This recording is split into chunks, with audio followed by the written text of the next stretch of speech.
ഇടുക്കി ജില്ലയിലെ തേക്കടി ജംഗ്ഷനിൽ ഒരു രാത്രി. ഒരു ഓട്ടോ കഴിഞ്ഞ് സ്റ്റാൻഡിലെത്തിയ രതീഷ് മൊബൈൽ എടുത്ത് നോക്കിയതും സമയം 9 മണി ആയിരിക്കുന്നു. ഇന്നിനി മതി. സ്റ്റാൻഡിൽ കയറിയ സ്ഥിതിക്ക് ഒരു ഓട്ടോ കൂടി കിട്ടിയെന്നാൽ അതും കഴിഞ്ഞ് നാട്ടിൽ പോകാമായിരുന്നു. സ്റ്റാൻഡിൽ വേറെ വണ്ടികളൊന്നും ഇല്ലാത്തതിനാൽ പെട്ടെന്ന് പോകാൻ അവന് മനസ്സ് വന്നില്ല. വയറ്റിൽ നിന്ന് വിശപ്പിൻ്റെ വിളി വരുന്നുണ്ട്.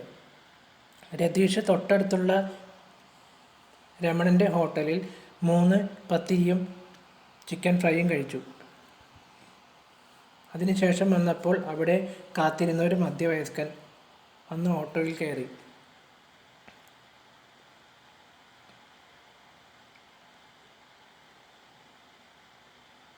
ഒരു ഊട്ടി എന്ന് പറഞ്ഞു. അവന് സന്തോഷമായി. ഒരു ലോങ് ട്രിപ്പാണ്